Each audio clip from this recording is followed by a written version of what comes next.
Alrighty, I think that's going to be enough prep work for now. Who knows, maybe something will brick along the way, but when it does, I'll just count it as part of the experience. Golden experience! Not really. What up, everybody? How y'all doing tonight? What's clever, everyone? Oh yeah. We doing now. We doing. Okay. Sorry, I'm just doing one last set of checks before I actually click over to the correct tab. I'm just making sure things don't break too much today. That's the goal. That's the goal. I don't know if the goal will be met, because something will always break. That's just the nature of things, I think. Alright. Yep, okay. I think it looks fine. I think we're fine now. Oh god. That was a weird way to clear a throat. Ugh. But anyway, welcome everybody. How y'all doing? Me? I woke up from a nap. And I decided today it's gonna be a bit weird. It's gonna be a bit weird in the sense that I'm gonna let y'all in on a project that has been like 10-ish, not 10. What am I talking about? I'm over exaggerating. But like, I almost want to say 4 or 5 years-ish in the making. And that is, I've been wanting to design. No, I'm not doing a femboy model. That resides strictly in fanfiction land. But what I am going to be designing, or what's been like 4 or 5 years in the making, is that I've been working on a tabletop RPG. And today, I am going to be attempting to like suss it out on stream, because I really want this to be a thing that happens. Mostly because okay, so a little bit of background. I've largely always wanted a sort of mecha tabletop RPG, but all the ones that exist currently are either too super robot-y for my liking, or it's Battletech, and the Battletech one is a bit strange. Not that mine's going to be any better, but it doesn't really hit the same kind of niche that I want to hit. In a kind of weird, in a weird way of putting it, I suppose. So, off and on, for the last 4 or 5 years, I've just been kind of working on it, just adding things here and there.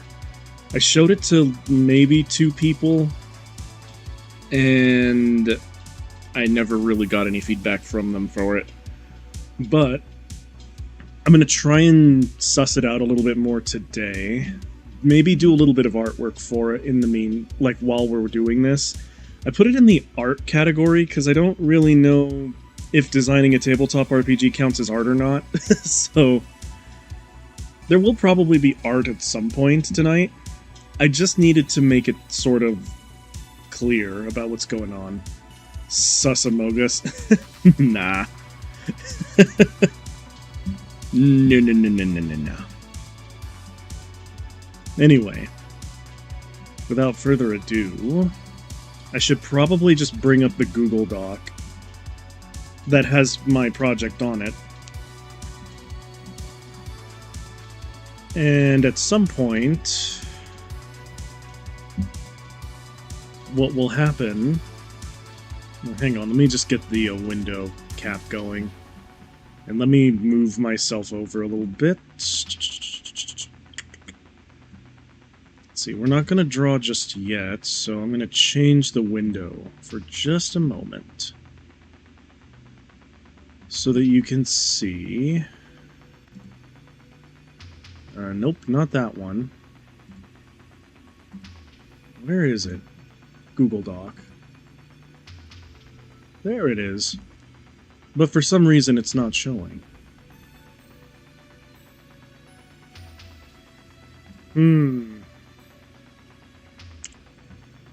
Oh, that's because I didn't... Okay. Fair enough. That's what happens when you don't show the right window. Anyway, I'm calling it Scrapper. Just because I like to think that what happens is after you destroy enemy mechs or, like, technology, you actually, excuse me, you actually do scrap and salvage parts off of your defeated enemies, and yeah, I should just get into it. But I've already written the introduction. I've written a little bit about how to play the dang thing. Character creation, a little bit into character creation, a little bit into the tier progression. None of this is by any means, like, fully sussed out yet. I'm not worried about it being balanced, and I'm not worried about it being, like, totally screwed right off the bat. I just need it to exist first. All of the refinements can come later. And, yeah. That's pretty much all I have to say about that. What is happening to my bitrate right now? It's going crazy. I don't understand what's happening to it. I don't like it, though. It's dropping and rising and dropping at crazy rates. That's stupid. I'm gonna keep an eye on that. Because I really don't want it to drop randomly when I'm trying to explain something. Anyway, what I'm going to do first is just read straight up what I've got going on right now. And then anyone watching back or figuring, like, joining in or whatever, can kind of tell me what they think about kind of what's going on. So, the lore is, essentially, is that in the far future, when the Milky Way and the Andromeda Galaxy collide to form the Andromeda Way superstructure, corporations and companies have become so powerful that they hold more power than any government, forming what can only be described as corpo kingdoms. During an independence movement in Sector 8, near the Alpharat system, the rebels in the People's Army repurposed mining and construction equipment machines for combat. These loaders at first pushed the corporations back. Isn't that like one? I don't know. Isn't that like 1.2 billion years? It is. It's set very, very far in the future. I decided to just go for the thing that I thought sounded the coolest. Like I said, I'm not worried about it sounding stupid or if it sounds like anything. I just need it to exist first. Refinement will come later. So, go ahead and poke as many holes as you like in it. It just needs to exist for me first before we start refining and talking about how to make it good. Humanity still exists, it's just very rare. It doesn't exist as it does now. We'll get into that, though. Anyway. Repurposed mining and construction machines for combat. Loaders at first pushed the corporations back, especially as tank and APC weapons were secured and mounted to the machines, which stood at about 30 feet tall. The corporation Ares & Sons saw this as an opportunity and began developing loaders specifically built for combat, which the CEO would call the Heavy Cavalry. These machines had superior armor and weaponry which could deflect and fend off firearms of the time. Thus, loader and HC pilots had to resort to brutal close-quarters combat, aiming for gaps in the armor to disable the inner frame.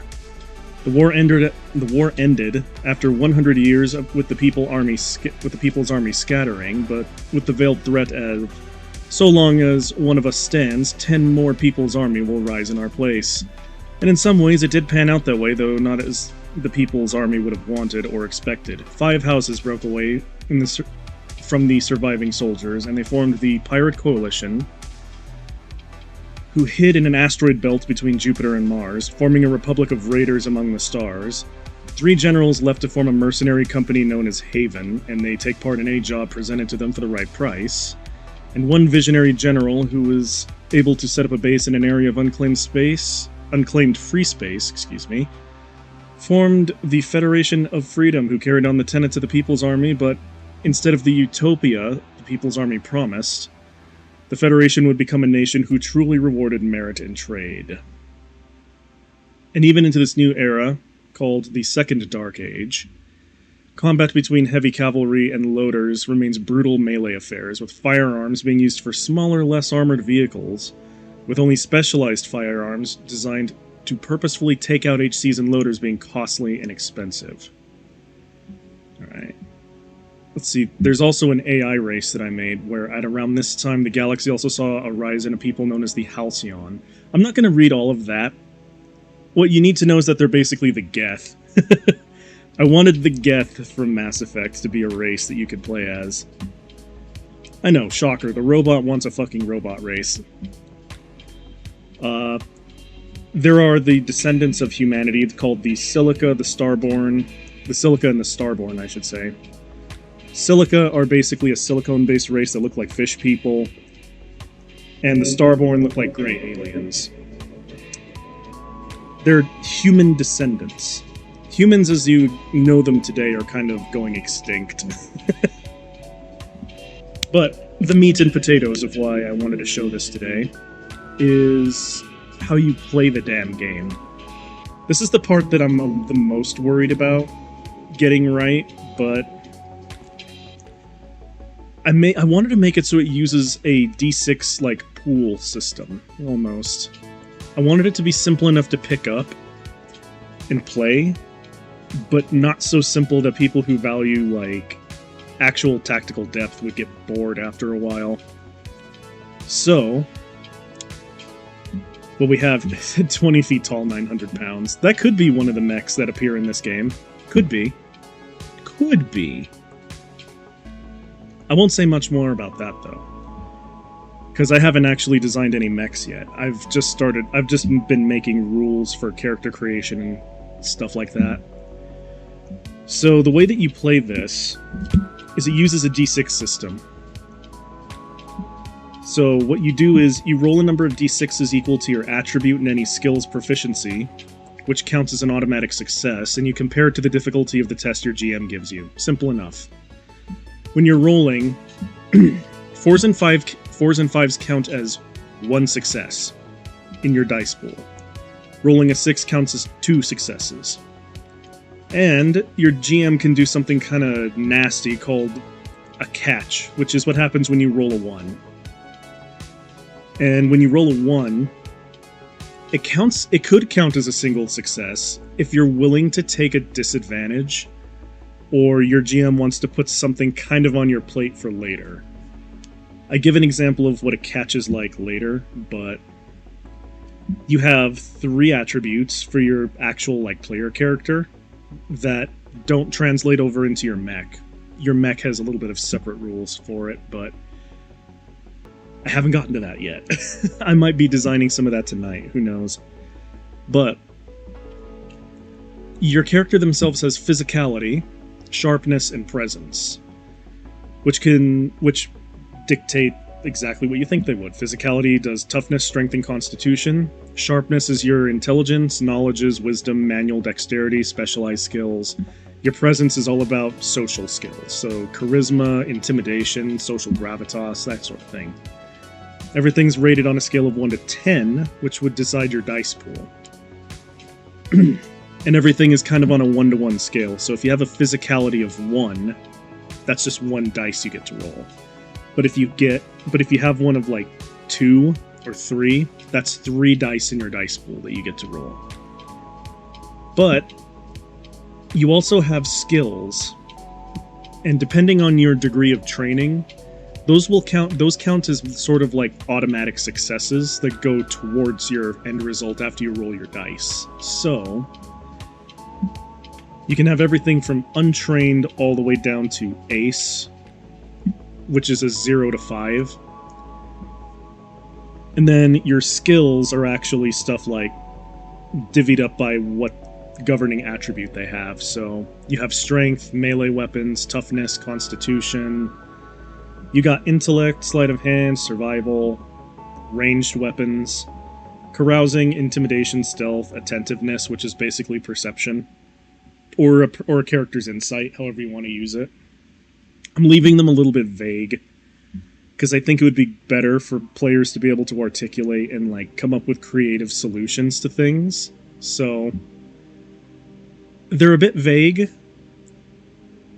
with the caveat of like the GM can kind of creatively interpret what you're trying to do.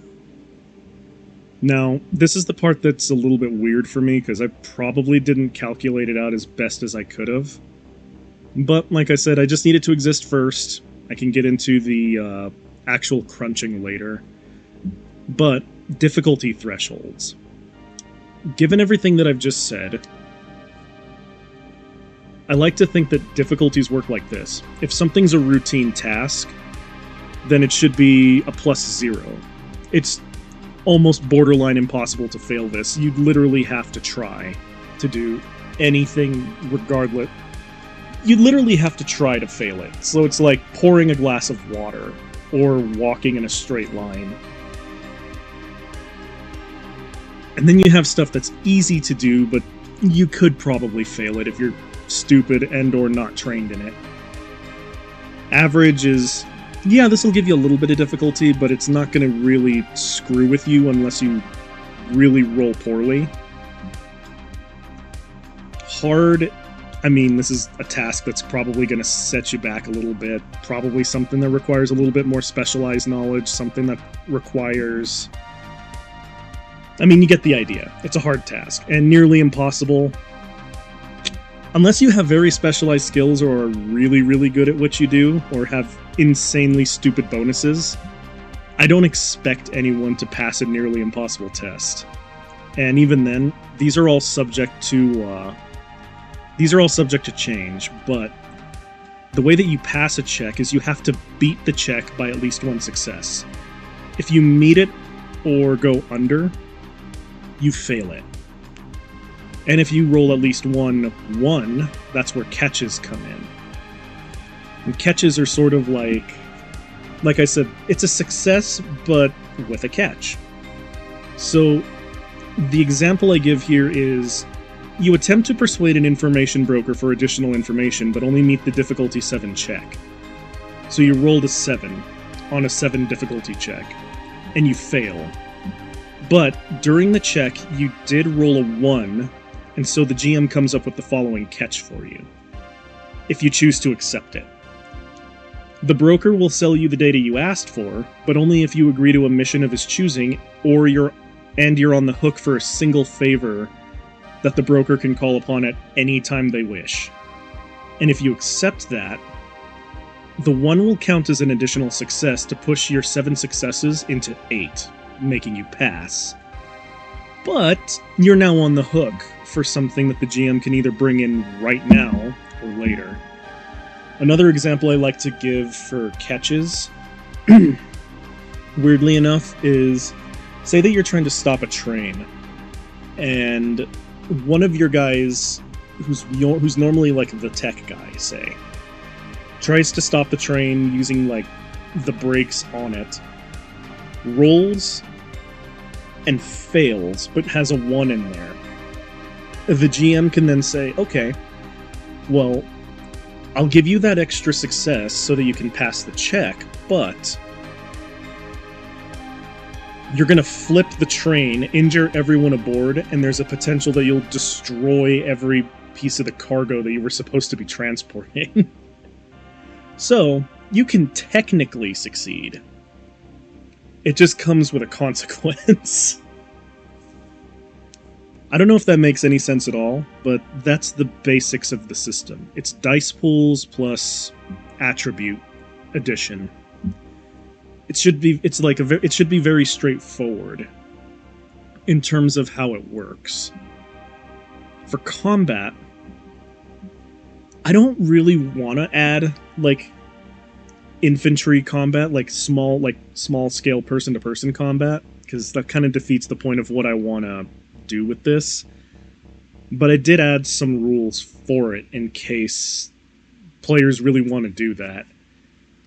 But the thing is that if combat does occur outside one of the mechs, all PCs and NPCs have 10 HP. That's it. They don't get stronger. You can't add to it. At least not yet. I don't think this will ever become a thing. This is strictly for my entertainment only, really, just because I want to see it exist to some capacity. But if it did, and people wanted to see like more ground-based combat, maybe later. But for right now, player characters and NPCs only have 10 HP, a silhouette of 0, which basically means you have an AC of 0. I'll get into that. The average firearm for like infantry-sized people is 8d6 damage, and bare hands deal 1d6. Most melee weapons deal 3d6. So it's fairly lethal. You're probably going to die if you try and do combat from the ground. Just saying. But in regular combat, okay, so this is where things get a little bit different. Depending on your job, you actually control a different facet of your mech, of the mech on your team. So you only get one unless you want to do all pilot playthrough, in which case this game plays more like only war, where you have to control 3 people. But normally, how this is supposed to work is that your crew, which is usually comprised of 3 to 6 people, controls 1 heavy cavalry or 1 loader. And they have different jurisdictions and things they can do on it to contribute to how the thing functions in battle. So the turn flow works like this. Turn start, that's when it's your turn. Pretty straightforward. Then you have your upkeep, so any abilities or heat that needs to be vented or whatever needs to happen, happens here in the upkeep step. Then you have actions, 1 action per member, combat phase. Pretty straightforward, you do the fighting on this one. Heat step. Now this is something that I took from both Armored Core and Battletech, because I think it's a good system. Heat. You can take as many actions as you would like to, but they all cost heat. And actually, I explain it better down here, so I'll just read that.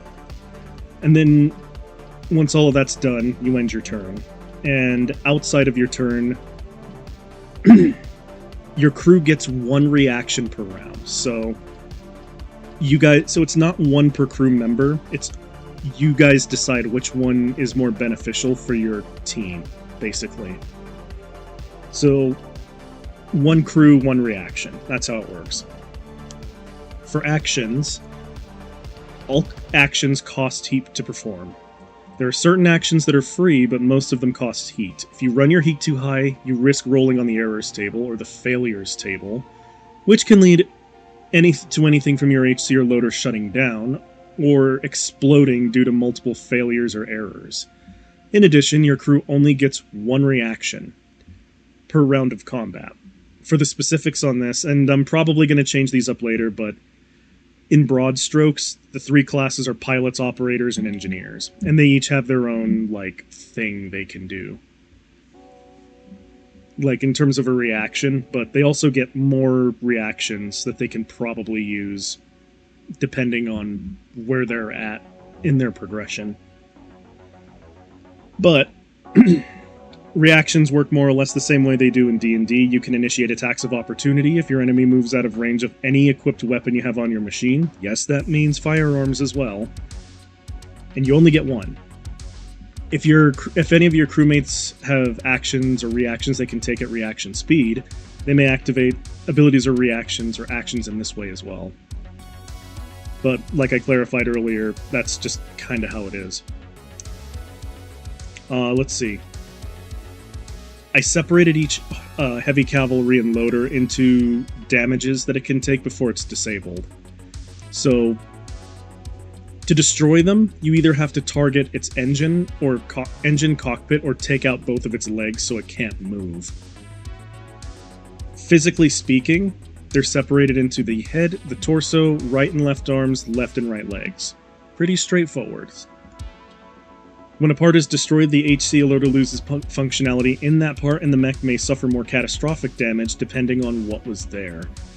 When you declare an attack, you must also choose a target that you wish to hit on the HC loader.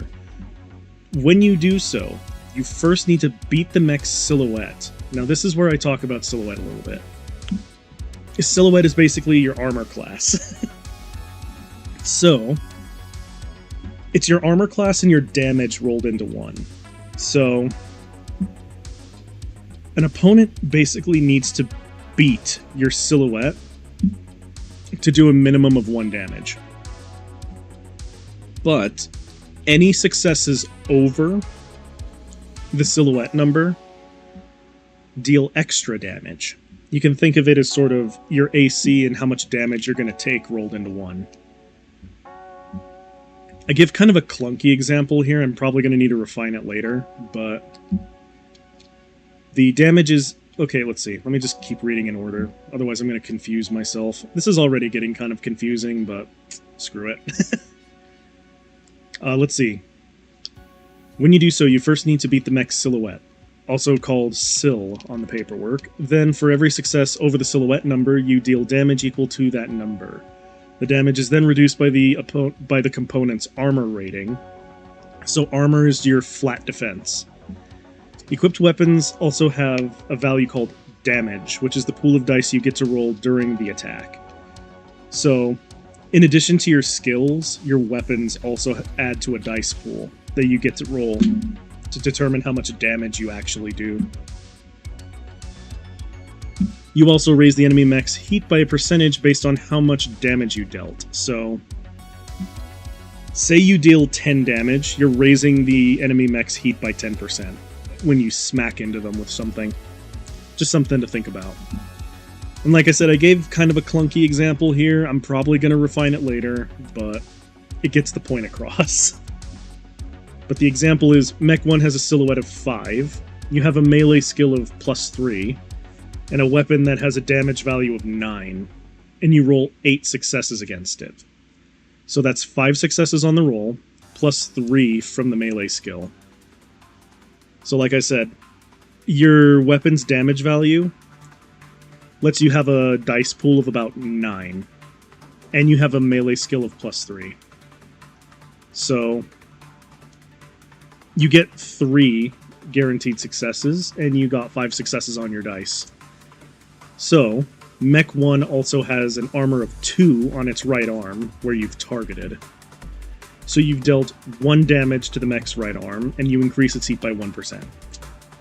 Like I said, it's a very clunky example, but I feel like it gets the point across of how calculations work.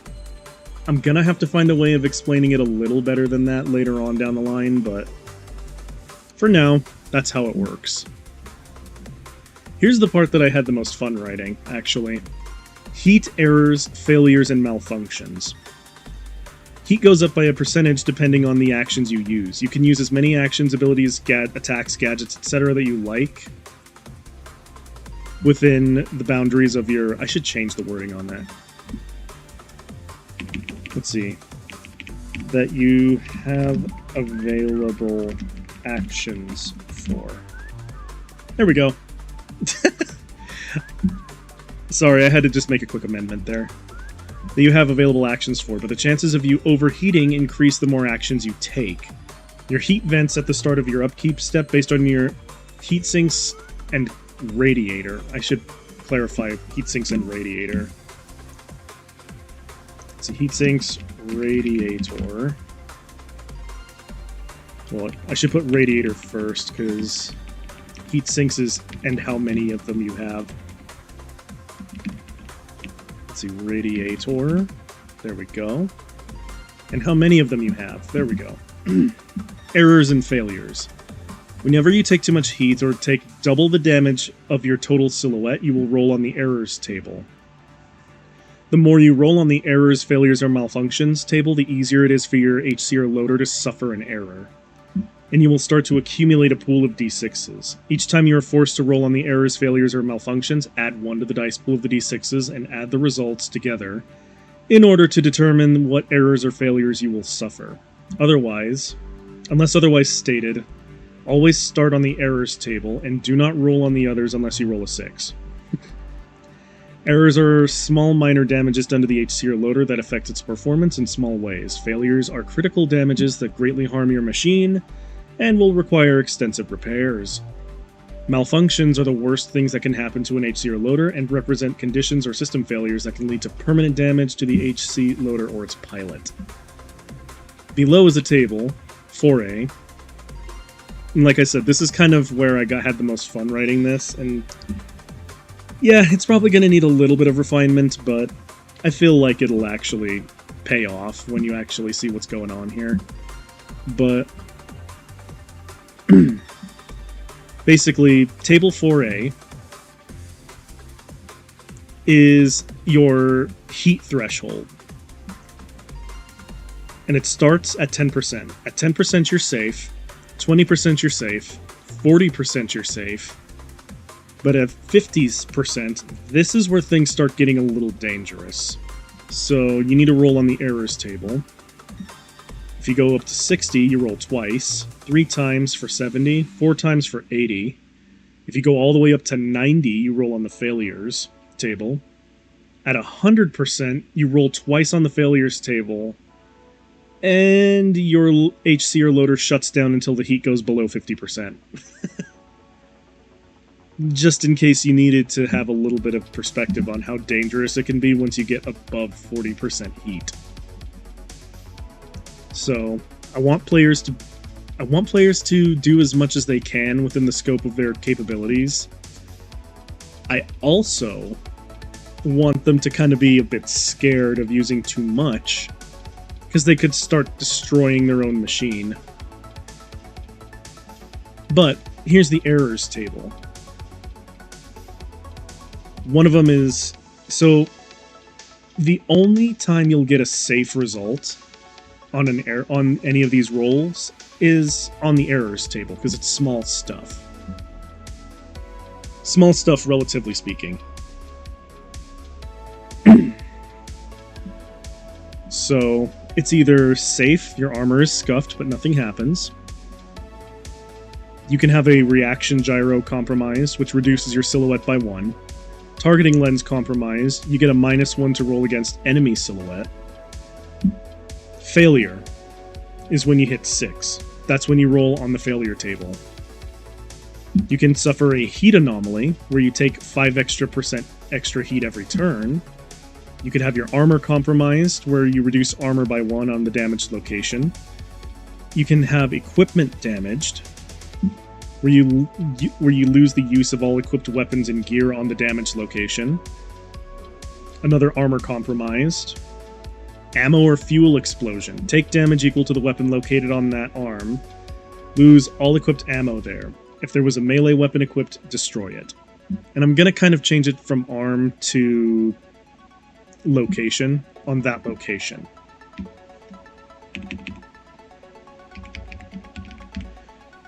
Because I like to think that people can put weapons more or less wherever they want on their machine, so there's that. But then, malfunction table. This is where things get bad. This is where things get real bad. And it starts with overheating, where you take an additional 10% heat each time a crewmate takes an action. You can have location destroyed, where I basically describe how it works depending on where you were hit. But basically, if it's the head, arm, or leg, the location's destroyed and severed along with any equipment on it. This only applies to the head, arms, or legs. If both legs are destroyed, then the HC loader is considered totaled, which is essentially destroyed. If this result is applied to the torso, nothing happens. Reroll. Engine destroyed. The heavy cavalry or loader's engine is destroyed. It cannot be piloted anymore. Only applies if hit in the torso. If it's not, re-roll. Roll 1d6. On evens, nothing happens. If odds, see malfunction 6. We'll get to that. Cockpit shock. The pilot takes damage equal to half the damage done to the heavy cavalry or loader. So you can actually die if you take too much damage, because your cockpit gets rattled around like a frickin'... Oh no, don't do that! No! Oh, great. Let me go back to the correct... Let me go back to the correct section. Hang on. Hang on. Poob. Okay, there we go. We're back to the right spot.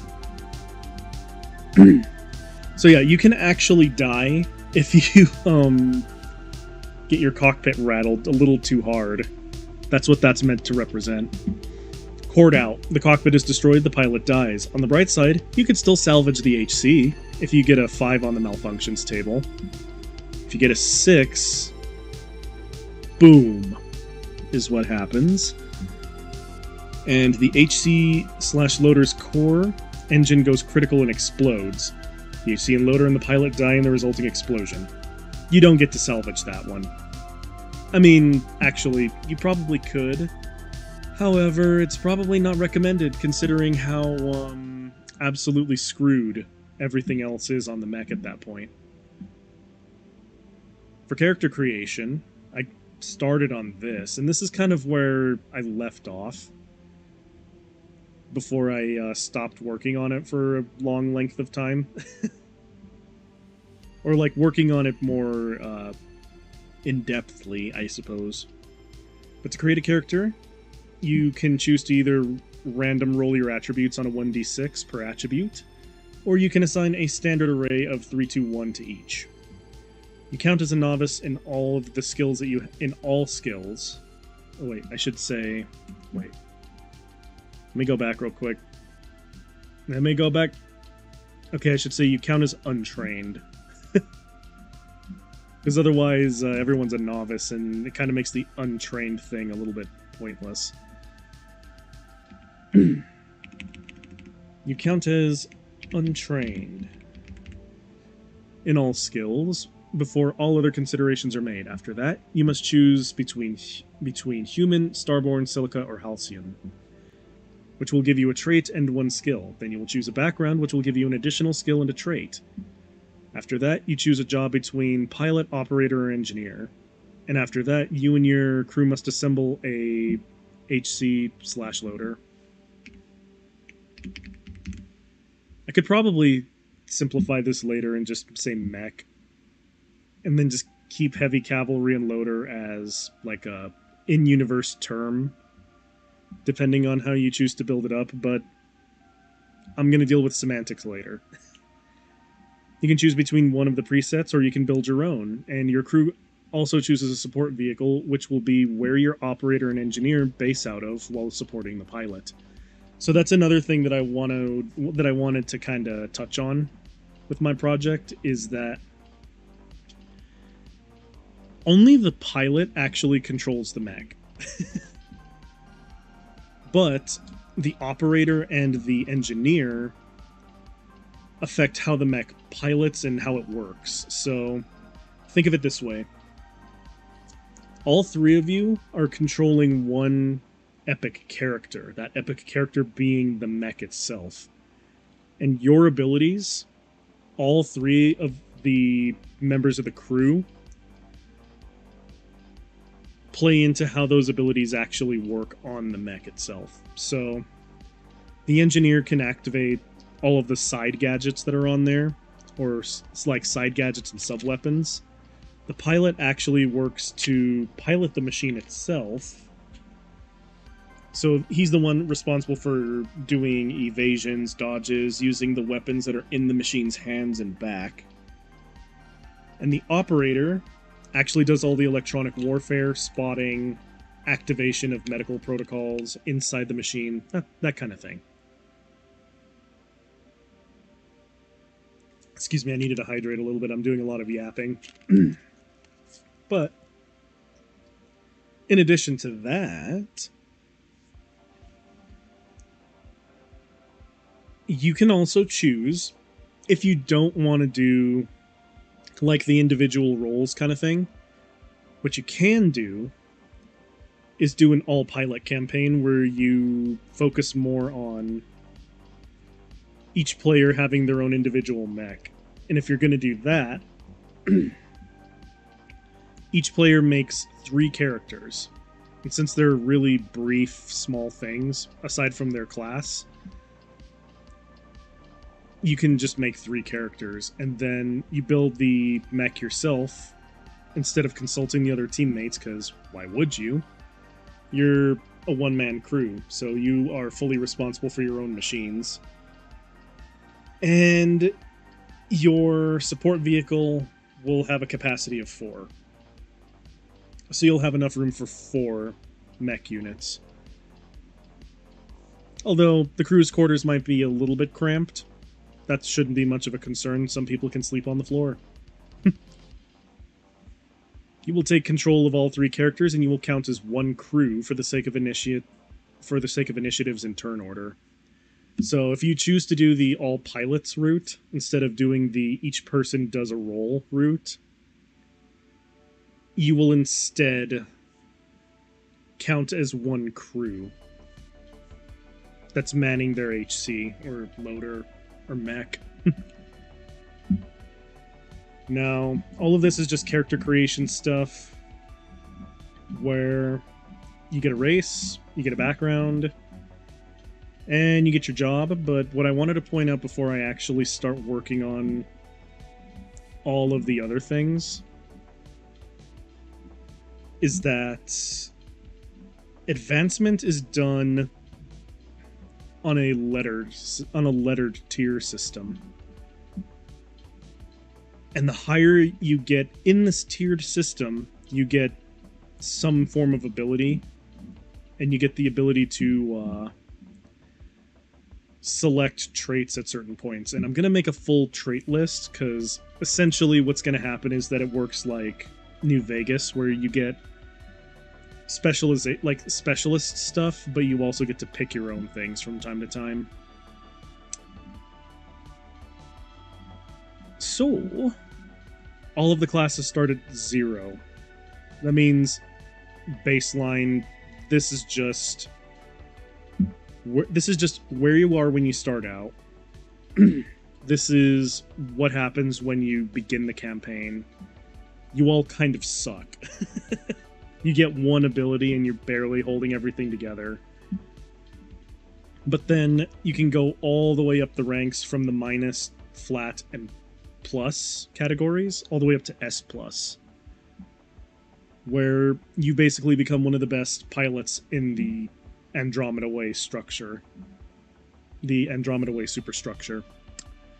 I don't know why my tongue is feeling a little heavy right now, but it is.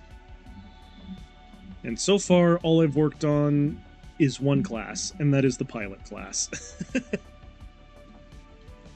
But for pilots, you could probably guess that their skills are done using piloting. Now, each one gets a unique skill. This is a skill exclusive to the class, and there's a section for it on the character sheet when I make it.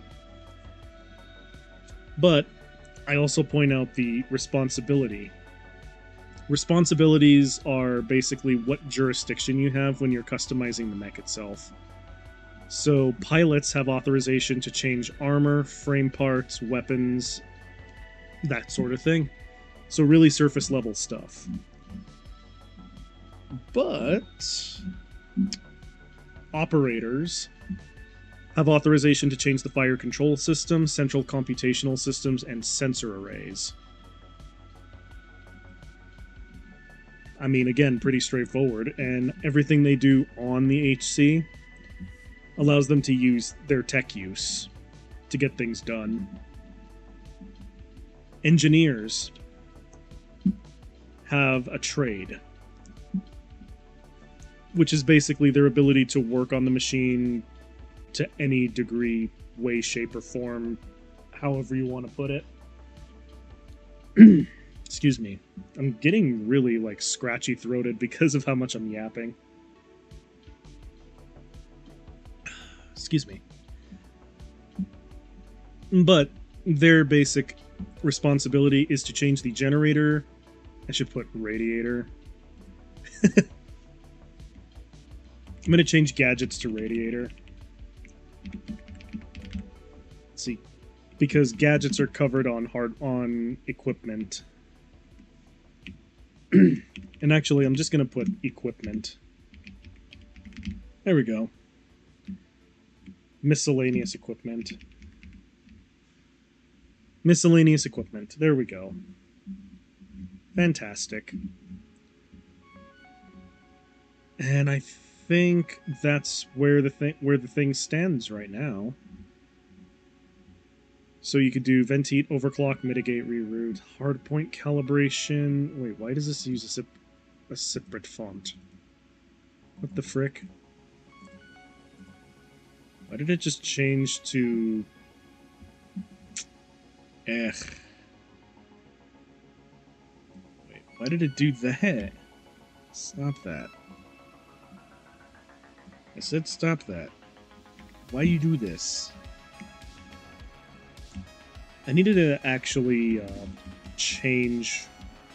I need to get a new mouse is what needs to happen. Because that's starting to annoy me that my mouse doesn't do that. Or doesn't do things correctly. Let's see, 12 points. Font. Okay. 12. There we go. No, it looks like it belongs. Mostly. Did I get all of the traits in there? Let's see, reroute. Let's see, reroute. Hardpoint calibration, venteat, overclock, mitigate. Yep, I did. Okay, good. That's good to know. Let's see, did I get every one of these? Target acquisition, administer sim, sensor ghosts, lock correction, targeting data.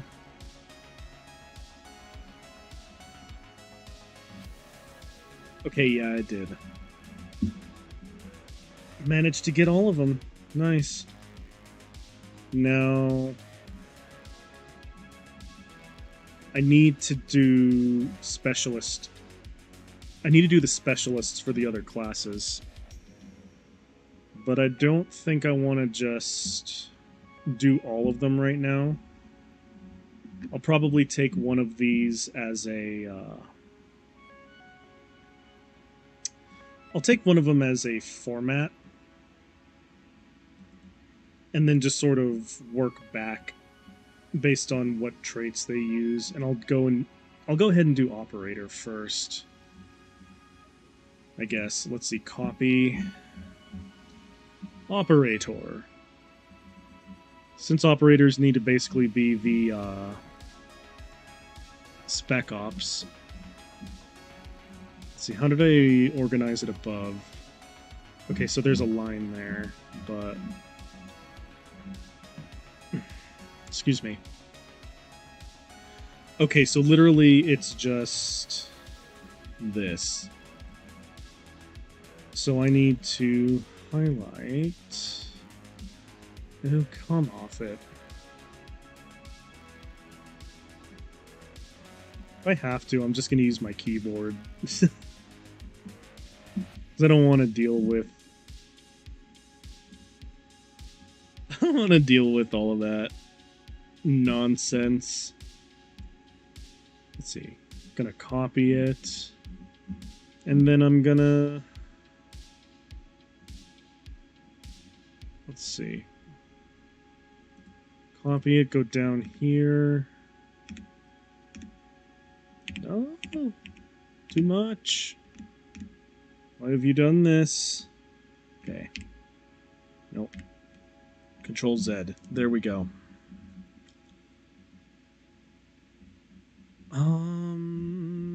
There we go. Specializations. What are the specializations that I said on here? Hacker, spotter, and medic. Okay, good. So, I'm going to do that. Hacker. Spotter. Medic.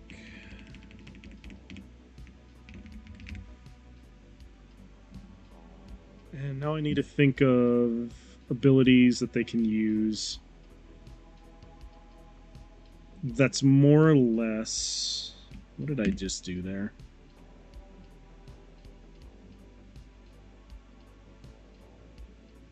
AO? Oh, I see what I did. Okay, let's see. Hacker, spotter, and medic.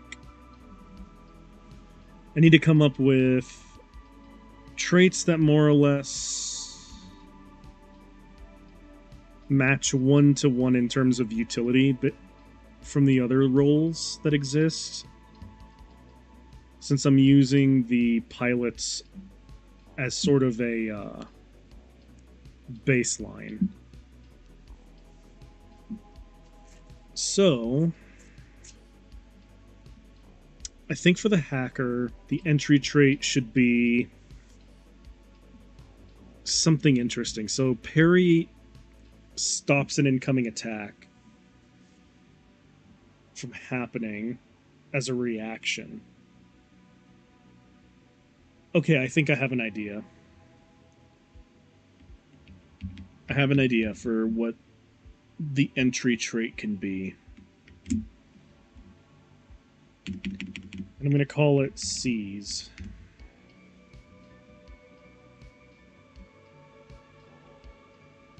And what it will do is this. Make a tech use. Check against an enemy... against an enemy mech. If successful,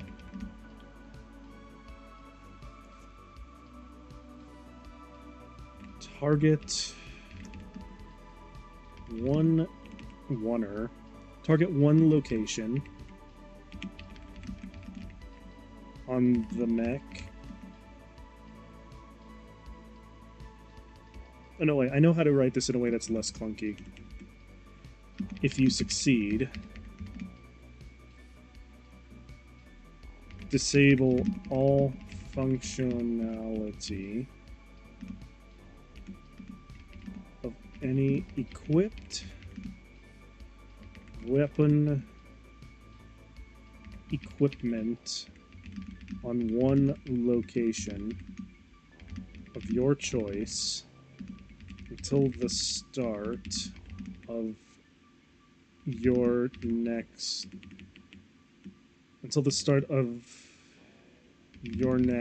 upkeep. There we go. That's a pretty decent first ability for a hacker. Now let's see. Ooh. Sorry I punched the mic. There's a fly in here that's been bothering me, and this Dorcas is ticking me off. So I swatted my microphone. Sorry about that. Fly is ticking me off. It's been bothering me all day. Alright, let's see. So that's Seize. Riposte. Let's see, that one only works if it has a follow-up, so I'm just going to make this one an action. I'm going to make this one an action that can be taken. I feel like that would be a better...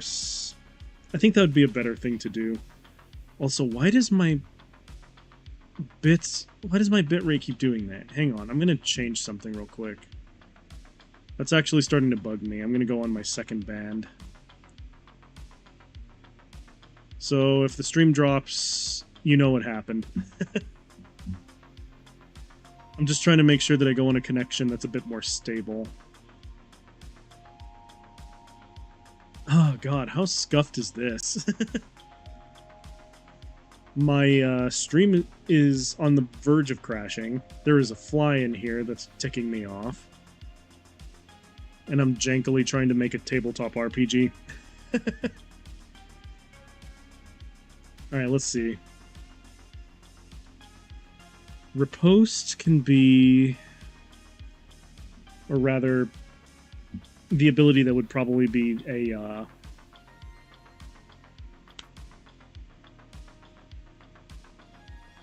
Sorry, I had to think for a sec. But I can do this. My crappy my internet just gave me an inspiration. I almost called it my crap. I mean, it is being crappy right now. Let's just be real here. But I can call this one a bit spike. Which, as an action, and spending 10 heat,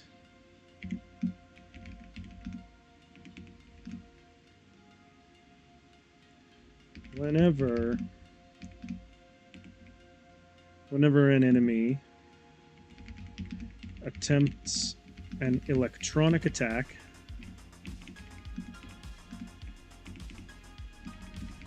against the HC, against the mech or support vehicle,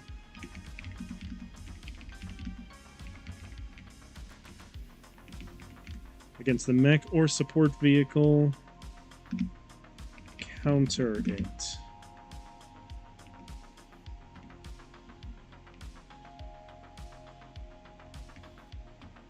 I guess that would be more of a reaction, wouldn't it? Because that's kind of like jankily worded. That's kind of like jankily worded, so... Ugh, what am I doing? So as a reaction... As a reaction and spending 10 heat. There we go.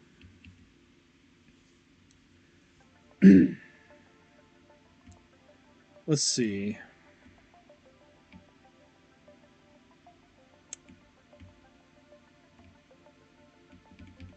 I think this one should be...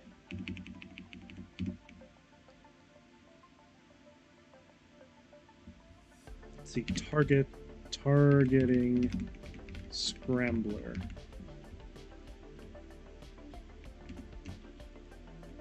And what this one will do is... Let's see. Ooh, actually, hang on. Very similar to how parry and riposte works, I can bit spike and targeting Scrambler something. Let's see. Can only be done after... Ooh, hang on. I can make this even more... I can make this even more brutal. Hang on. Seize or bit spike.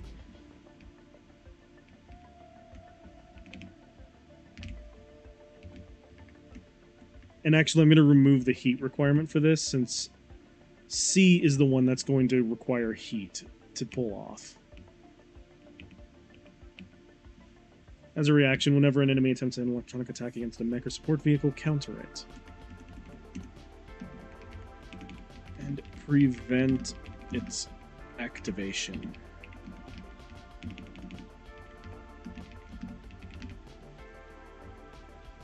And I used the wrong it because I'm an idiot. There we go. There we go. And then what it is spend 10% heat. Let's see, 10% heat and an action.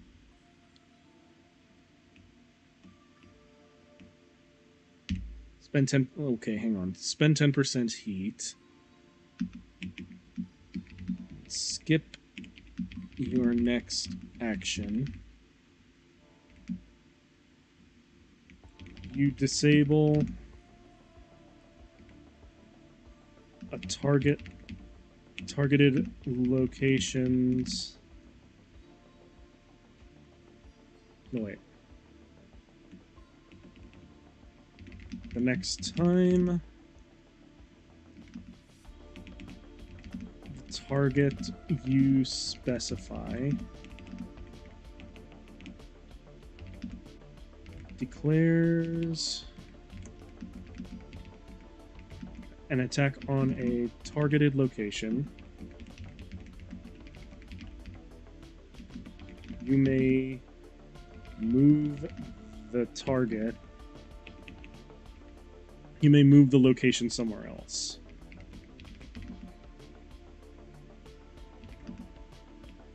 You may... Oh, wait. You may change the target.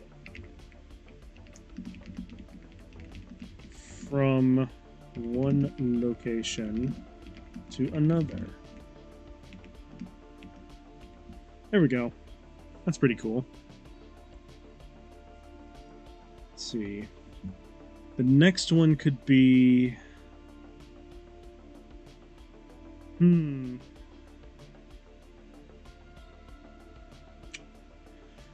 Okay, hang on.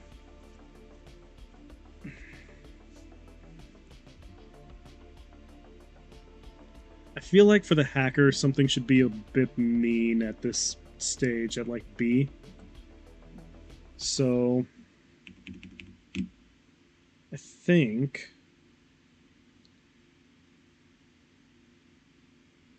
okay. Let's see. Electronic haunting. That sounds funny. I'm going to make this a you may spend 10 heat ability. So you may spend 10 heat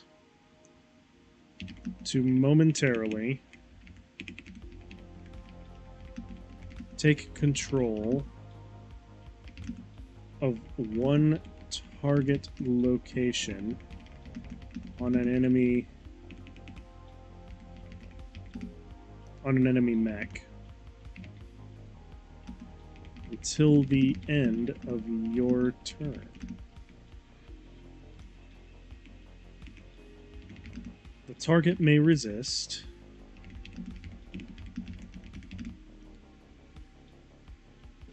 by passing an opposed tech use check or intellect if they do not possess tech use.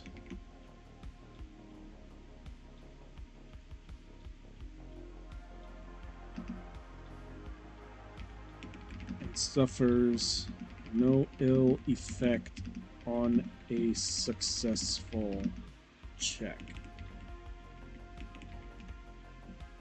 Cool. That's another good one. Or at least it works for now. Let's see. This one is System Shock.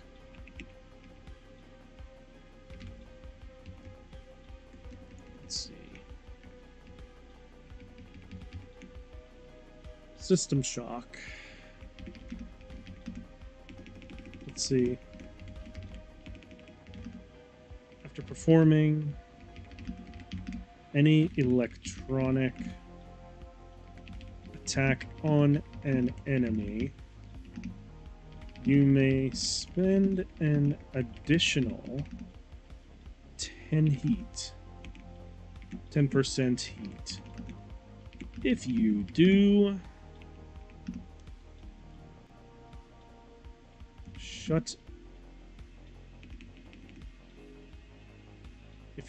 the enemy must roll on the errors table as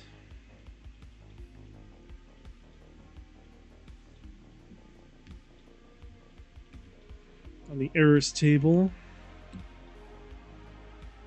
as you short out one section of their mech or vehicle. There we go. And I'm going to put the resist clause in there too, because I think that otherwise that's just a bit unfair. So, boop. So the target may resist. Now, when they hit S+, that's when I think everything needs to change. Fundamentally. Let's see.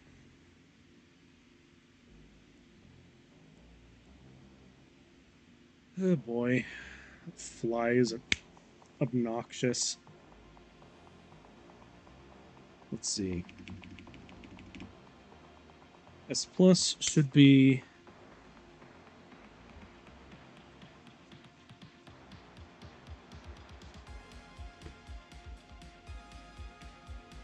electronic warfare mastery. And since I like making final abilities pretty overpowered, because at that point, what's the point of balancing anymore? Because you're just gonna... You should have something cool. So electronic warfare mastery will allow you your previous electronic warfare capabilities no longer cost heat. You may activate them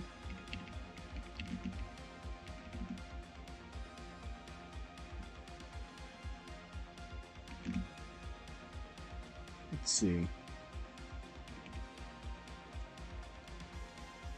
Your previous electronic warfare capabilities no longer cost heat.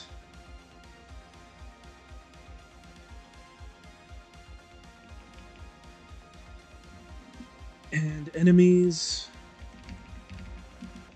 can no longer save against them unless they possess this trait. So yeah, if you're going up against someone who also does not have electronic warfare mastery, they can't save against it anymore. Which is nutty. Okay. Now let's work on the spotter. Because the spotter I want to make very distinctively different from the hacker, obviously, right? Let's say... So for the spotter, we're going to do... Let's see, ping for the first one. Let's see. Designate one hostile of your choice.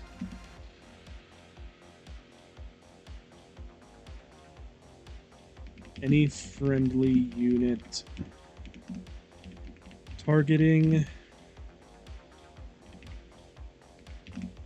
that unit gains +1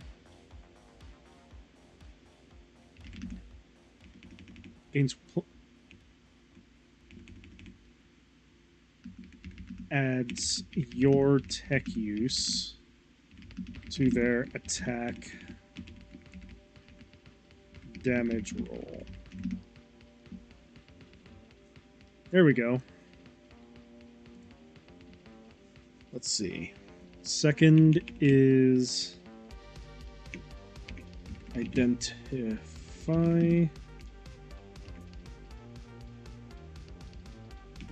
Actually, hang on.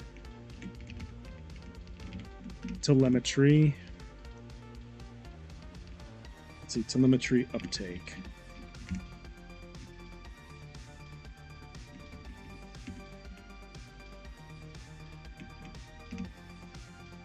Telemetry uptake.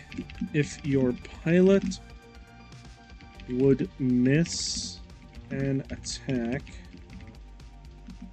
on a targeted location, nah, actually I can do something cooler than this. Telemetry uptake.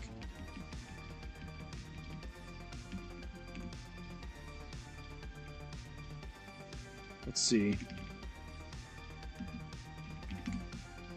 See, you may spend one action to allow an allied pilot to ignore the effects of cover or equipped shields until the end of your turn. There we go. see. C should be...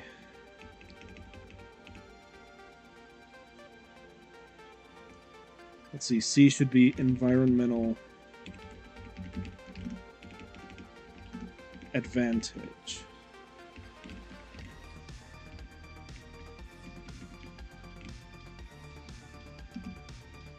Let's see. You may spend 10% heat and 1 action. If you do, you may select a... For right now, I'm just going to call it a... Let's see. I'm going to call it a 30-foot radius area within 100 within. Hang on.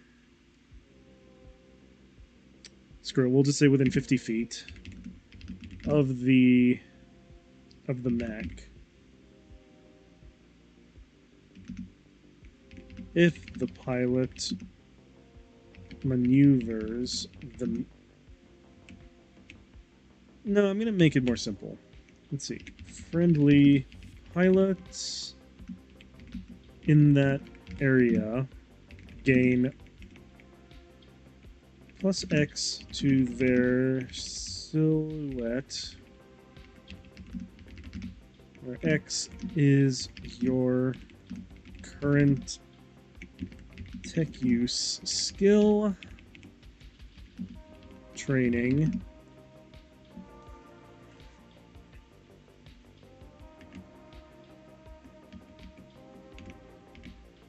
See, friendly pilots in that area gain plus X to their silhouette, where X is your current tech use training, skill training. Till the end of their turn. Okay. Next should be... I'm going to make this one funny. Environmental hazard.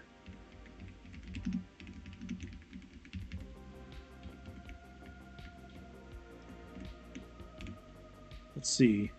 You may spend 10 heat and 1 action to designate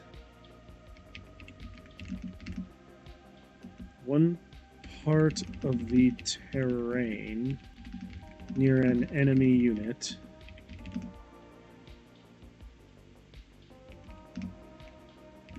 If your pilot attacks that location with a weapon,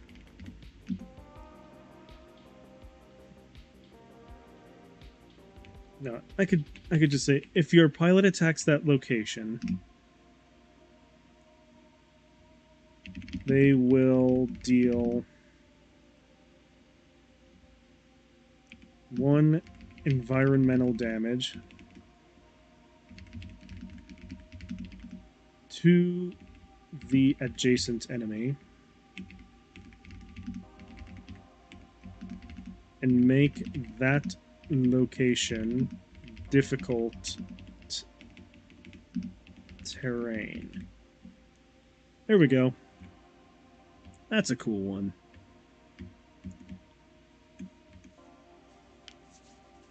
Now then, this one I'm going to make funny because it's going to be multi-law. Let's see. No, let's see, multi-sensor.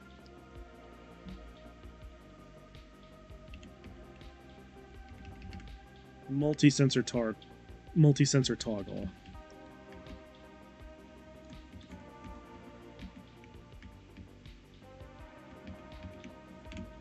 And this one is as a reaction.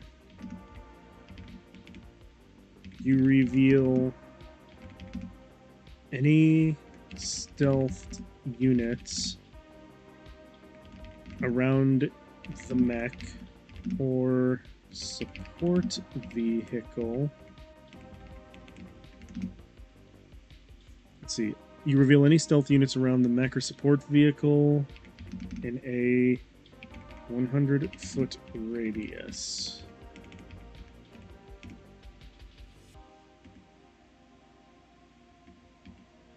There we go. Now for the final ability, I think it should be Snapshot.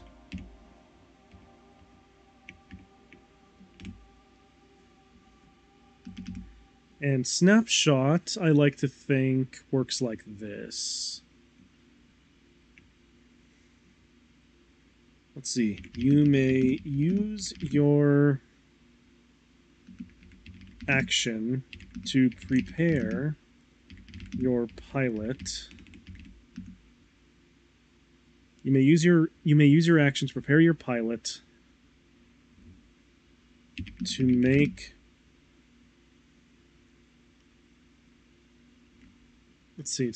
a calculated retaliation against enemy units. They gain +1 reaction to attack enemies that enter or exit the mech's effective range on its weapons.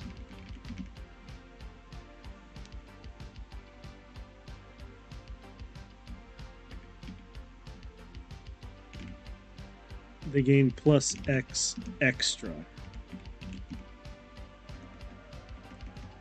reactions to attack enemies that enter or exit the mech's effective range on its weapons. Where X is... I just now realized that my dude was just doing the mean lean there for a sec. Hang on. Let's see, where X is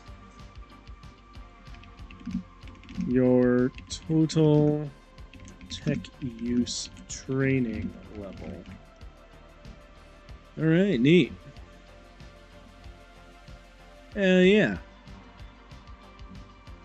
Now we'll do the medic, and then I'll actually go draw something, because I can't imagine that watching me do this is very entertaining, but I wanted to show this, and maybe I'll work on it off and on stream too, but it's only going to be like 1/2 of some of the things that I do from time to time. But the medic is going to be a little bit different. This one is going to affect the pilot. So the first ability should be active stim.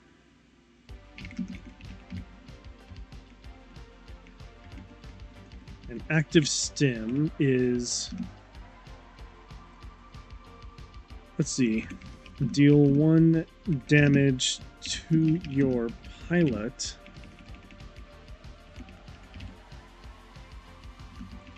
they gain 1 additional action. They gain 1 additional action and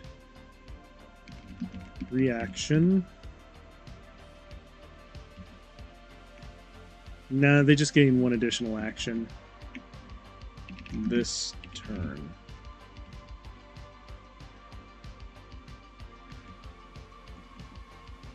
Actually, I should make this a bit more dangerous. We'll make it 3 damage. For an additional action, this should be fairly threatening. Let's see. If you...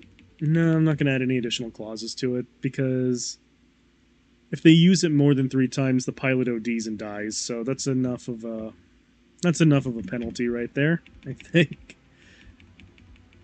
Let's see. Next one should be Nanoweave.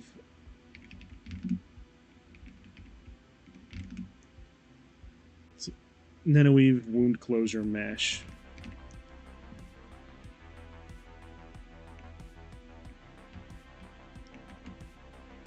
Which can restore, let's see, restore X health to the pilot. Let's see, mesh injection. That is the longest name for an ability I've ever written, and I'll probably shorten it at some point. But for now, that works. Where X is your total training in tech use.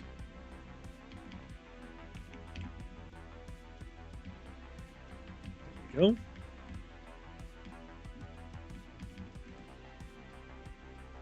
Let's see.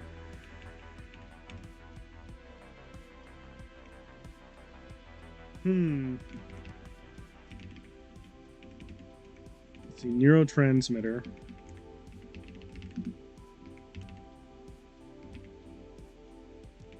Let's see, neurotransmitter enhancer.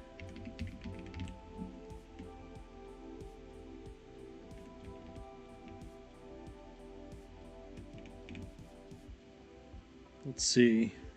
For neurotransmitter enhancer, I like to think that it should make the pilot slightly more deadly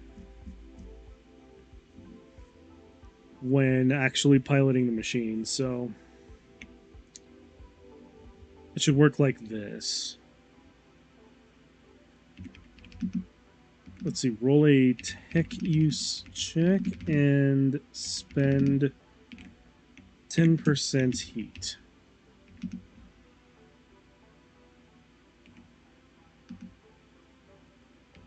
Where the difficulty of the check is, let's say 6. For every success over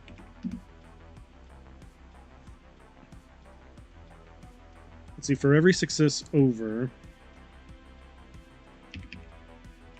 the pilot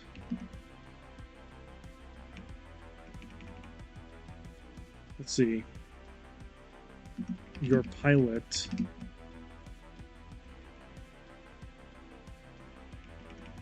let's see, your crew's pilot gains +1 to any piloting roll they make until the end of their turn.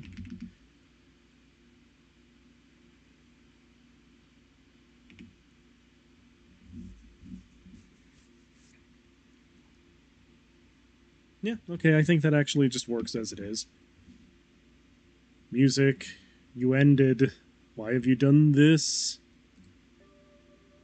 We'll start with this one, I guess. That should be fine. Alright, let's see.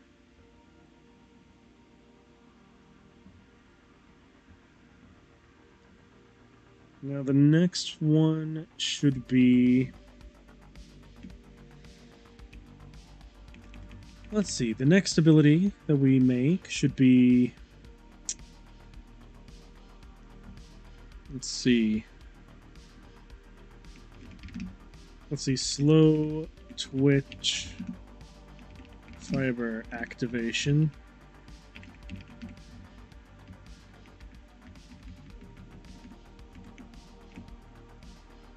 Let's see, slow twitch fiber activation. Let's see, whenever the pilot of your choosing makes any piloting or physicality rolls. Physicality-based rolls.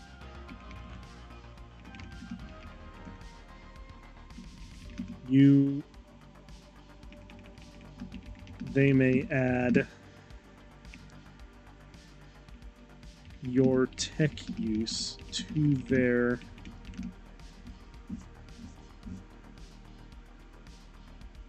check. In addition, you may deal 3 damage to pilot to double the result of their check. There we go.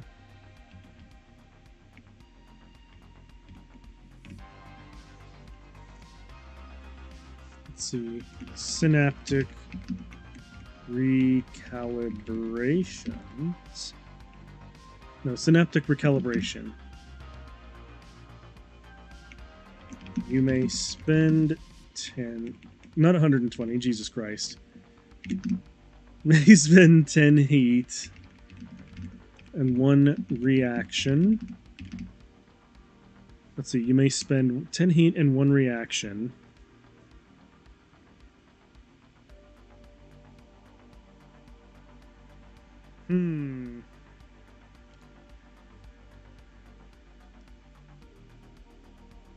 Let's see, to allow the pilot to re-roll 1 failed check.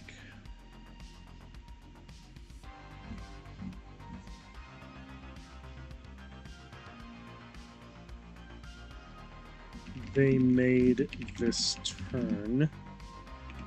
Let's see, 10% heat and 1 reaction to allow the pilot to reroll 1 failed check they made this turn. Yeah, that sounds good.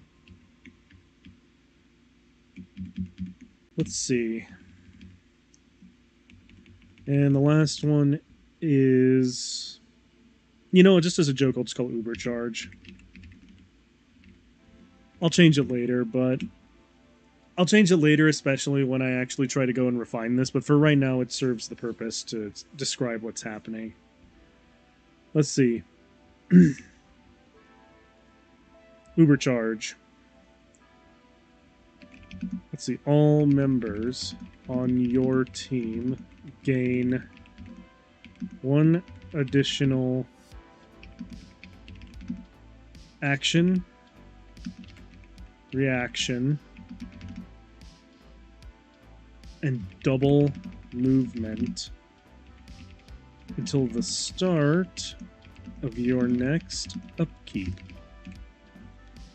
There we go. So we've done some work on Scrapper for tonight. I'm reasonably I can't talk anymore. What the heck is wrong with me? But we've done decent enough work on it right now, and now I'm actually going to try and draw something, because I did say I would draw. So, let's move away from Scrapper for a moment and go to Clip Studio.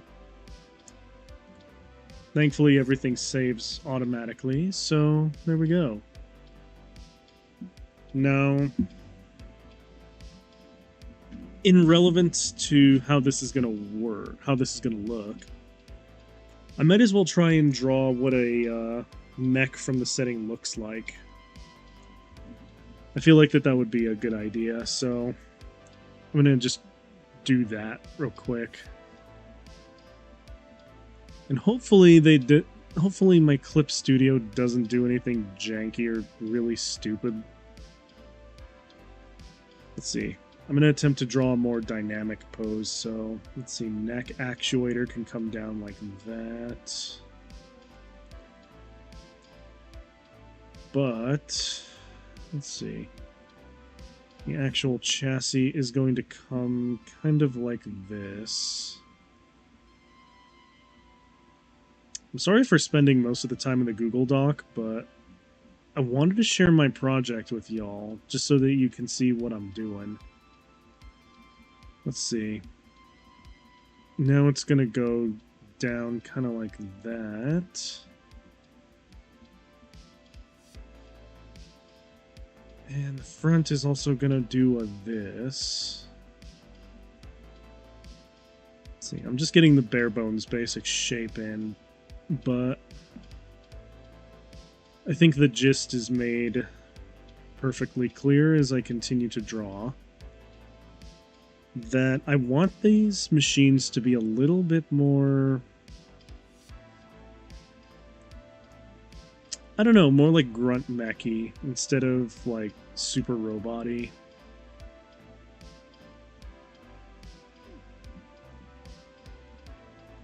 And the reason why I kind of want everything to be more clunkery, I suppose, is because I don't know, I just have a fondness for grunt mechs. And grunt mechs always have this, like, gravitas to them that a hero mech doesn't have. Maybe it's just me overthinking, but anytime a new mech series comes out, I really, really hope that the protagonist uses a grunt mech and not, like, a hero mech. Because every time they use a hero mech, it's the most overpowered thing on the planet. And the only real, like, drawback is that the character themselves kind of suck. And I don't want that for my setting, where you have a stupid okay, I shouldn't say that. Because if you do get a stupid Mary Sue mech, it's only because you made it to the end game and you customized and tuned that thing to come into existence. But at the beginning, I like to think it's basically a walking metal coffin that can and will chew you up if you're not prepared. If you're not prepared to pilot it correctly. So that's kind of the intent that I have for my setting. The actual mechanics of the setting we'll work on a little bit more later, but for tonight I think that I kind of made my point on how everything works. I'm especially kind of happy about how the mechanics themselves are starting to shape out, where it's simple enough to pick up and play, but I want it complex enough where you can come up with really interesting character builds and mech assemblies based on what you and your team are shooting for. And it is fair enough, I think, to showcase the general, like, layout of how I want things to work, so that when I actually go for a playtest, I want to actually invite some of my tabletop RPG guys, or even the audience itself, to take place, or to help me test it, because I think that would be really fun. Because it's not really going to be a grimdark setting, but it is going to be a bit more real robot. Because I don't have anything against super robots or anything like that, but I like my grunt units. Let's see. And that's the hand unit right there. We're just roughing in shapes now, because when I actually design how this HC looks, I want it to be more like, how do I put this? Because one of the things that I'm basing these machines on, funnily enough, is actually the gun cannon. Because I love the gun cannon, man. It's such a cool mech. But I'm also basing it partly on armored cores and how battle mechs work. So I'm basically co-opting a bunch of different mech universes machines for my setting, but in a way that makes them feel a bit more like weighty. Because I want the weight of a battle mech, but I also want the flexibility and customization that comes from other settings. So instead of being forced into using one stock machine, that's cool, but doesn't actually like work very well. I want a machine that doesn't work very well, but it actually can hold its own and feel like it has actual weight to it instead of feeling floaty. That's one gripe I have for most mech series and mech franchises, is that their mechs, while cool, often don't really carry the same kind of like gravitas that you would think a multi-story and multi-ton war machine has. Like, God bless Mecha Break. I really do love that game, but the only mechs that I really like are ones that feel weighty. Which is funny considering that I'm a Serenith pilot, but I really only use Serenith because it's kind of redonkulous when you think about it. And with the latest patches that they did in the game, it kind of made my Serenith even more silly. Okay, let's see. We're getting this here foot unit made. Let's see. For right now, that's... it's kind of a weird shape, but... I'm not really a fan of that, but... we'll make it work. We'll make it work. We always will.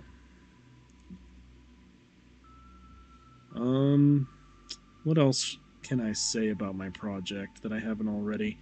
Oh yeah, one thing about my project that I really want to refine, other than the mechanics, is just the feeling that you're playing in a setting where the machines are the primary point. Because a lot of other mech settings that I've noticed don't really focus on their machines that often. And they focus more on, like, oh, here's more of the on the ground kind of thing. And when they do focus on the mechs, they don't really encapsulate just how weighty they can be. I aim to do something a bit different with mine, so that's why it is structured the way that it is. I know this probably wasn't the most fun stream to watch, because it was literally just me yapping about the mechanics of how my mechs will work, but I felt like it was an important thing to share. And also, because my channel is very much a me sharing and doing whatever the frick I want because I have fun doing it kind of thing. Metrics be damned. I want to show my game and what's going on with it. But, yeah. More or less, that's what I wanted to showcase tonight. 'Cause, I definitely enjoy mech games, as if that wasn't obvious enough already, based on like how often I play other mech related games. But I really also wanted to showcase how I wanted my mech game to actually stick out from the other ones, to give players more of a grounded experience instead of a very super robot one. Because while I respect the super robot, I need something a bit more chunky. Let's see.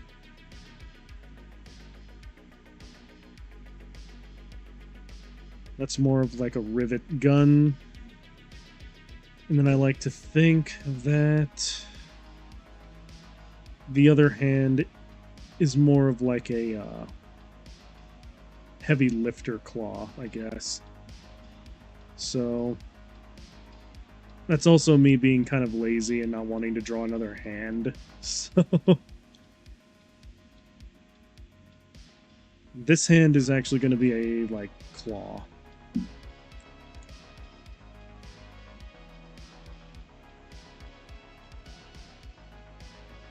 Which I think will be beautiful. Let's see. Another thing that I'm probably going to try and do for my setting is discuss how like subversive most of it will be, I guess. Insofar as like I don't want to like lean too heavily into most like mech game tropes all too much, while also kind of I just want to do my own thing, I guess, is the main point that I'm trying to make while rambling a bit too much.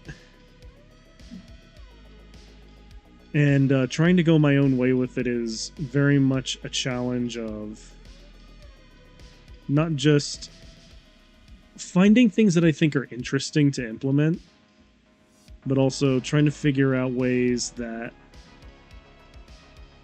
my machines can not only be plausible, but they can also be kind of threatening, I guess.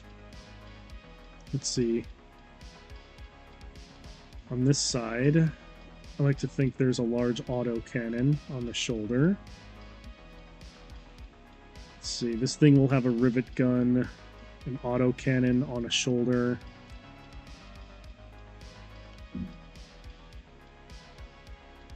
Be just overall this menacing looking silhouette.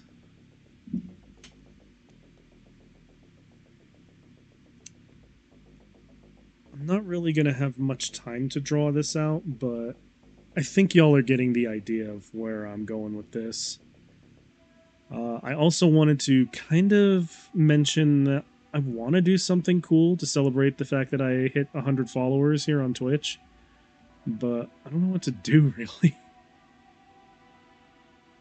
Because I've been kind of on cloud 9 ever since we did it, and I'm like,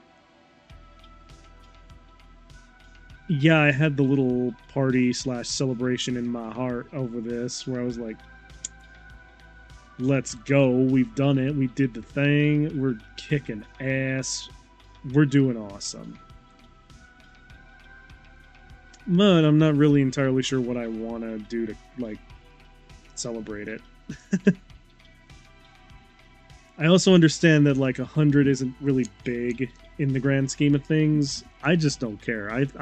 I think it's dope. I think it's dope that there's 102 people out there that consider me, like, worthy enough to watch sometimes. That's crazy to me. Because I started this as my expensive hobby. But knowing that there's people out there that actually think I'm worth watching is very flattering. And I want to do something to show appreciation. I also don't know why Jason's so fixated on me being a femboy. Dude has some weird kinks, but you know, I'm not gonna judge if that is what he likes. It's not any business of mine. But I need to figure out something. I need to figure out something fun that can be done. Not really sure what at this point, but I'll figure it out in time. Let's see. Whoa, what was that? Whoa, whoa, whoa, whoa, whoa. Why is it doing that? Why? Hey, yo? Can you, Clip Studio, not do this right now? Sheesh, I just wanted to zoom in. What are they doing? What is it doing? It's being strange. And I don't like it. Alright, let's see. I'll clean this up just a touch. But I do think, in all honesty, that this unit should be... Okay, good. Let's see, we've already got this down here, but I'm actually going to make a track like this. And it's not going to be a visor face. It's going to be... Hold on, let me just... Please don't. I don't know why it's doing that now. It's actually starting to bug me. Alright, here we go. And now...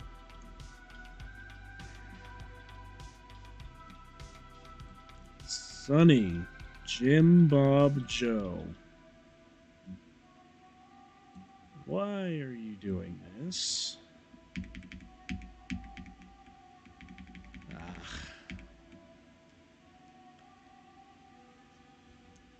I don't know why it's doing that right now, but I need it to stop. Okay, there it goes. Now it's doing its correct function. Alright. It's going to be a mono eye. So I'm going to go ahead and just shade in the visor right here. We're going to let it just sit like that for a moment.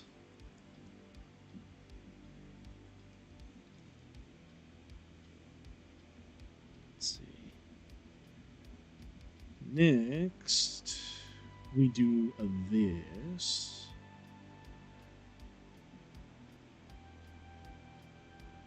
Okay, yeah. I was a little worried for a second that I kind of went off the rails on this. But now it's starting to look a touch more correct and a little bit more like how I want it to. So we're going to do that. I'm going to clean up on this shoulder for just a moment.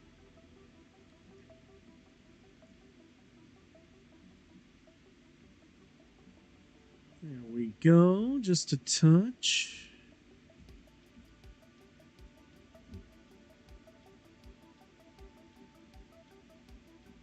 And what we're working towards right now is something that actually looks kind of okay. There is, of course, a vast world of cleanup that I need to continue doing. But I am getting quite happy at how this looks. It's something a bit bigger, a bit clunkier. These exos are only going to be about like 30 feet tall. So, not big. But big enough to mount tank weaponry onto. Which is indeed how the people of my setting outfitted the early loaders. And once they are kitted out for combat, You can more or less guarantee and bet your bottom dollar that they're going to cause some damage. The one that I'm drawing right here, right now, actually, is just a... he's a funny little dude, but he's a little dude that's going to be... Oh, hang on. I need to brighten up that mono eye a bit so it sticks out more. Like that, but I also overshot it a bit. Okay.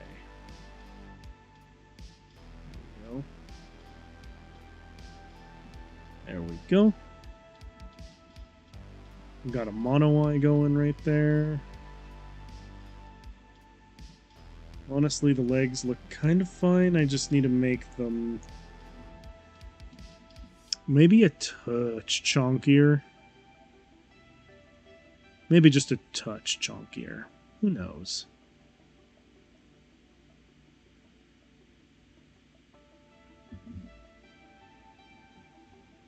What we need to do here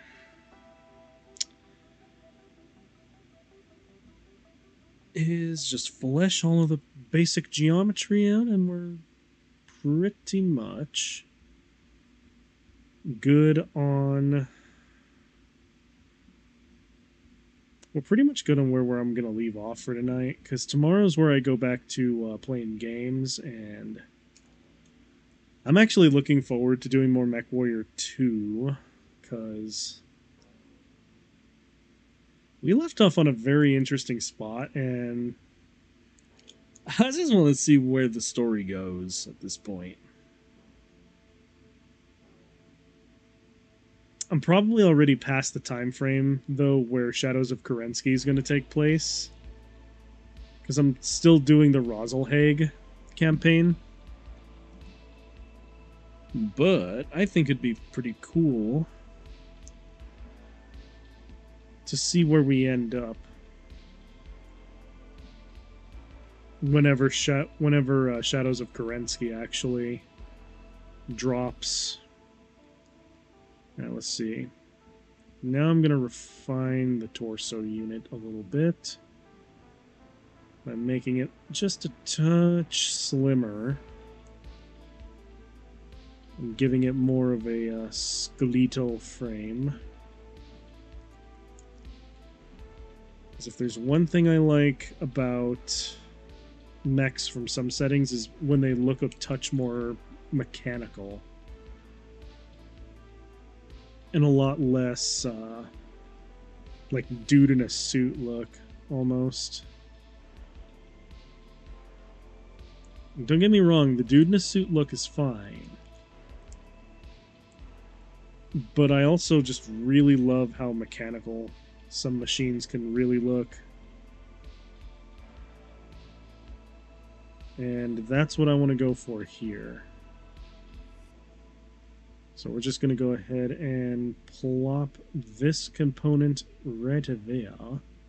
You won't be able to see the other one on the other side because, you know, obvious reasons. But you will be able to see this one. Actually, let me just clean up the geometry on this dudus real quick. See, there we are, there we are.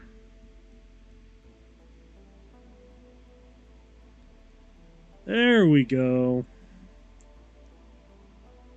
And I think, now that I see what time it is, that I'm gonna have to call this one a wrap. I'm sorry if this was a lot less drawing than you may have wanted to see tonight. And I'm sorry if it was a little dull at some points because, you know, working on a TTRPG is mostly just looking at walls of text. So, there's that. But eventually I hope I can actually test things out. Maybe get some test players coming in and doing. But for now, thank you all so much for watching. If you like what I do, please check me out on YouTube and Twitch. We hit 100 recently, which is a happy, happy day for your robot boy. Tomorrow we're going to be doing some MechWarrior 2, or not MechWarrior 2, Jesus, MechWarrior 5. And then the day after that, we're going to do Armored Core, and the day after that, some Gunfly. My goodness, that was a big yawn. Anyway, my name has been Bite the Robot. Thank you all so much for watching, and I will catch you all in the next one. Peace out, everybody. I don't think there'll be very many clippable moments from this stream, considering it was mostly just me yapping about tabletop RPG stuff, but, you know. I'ma try anyway.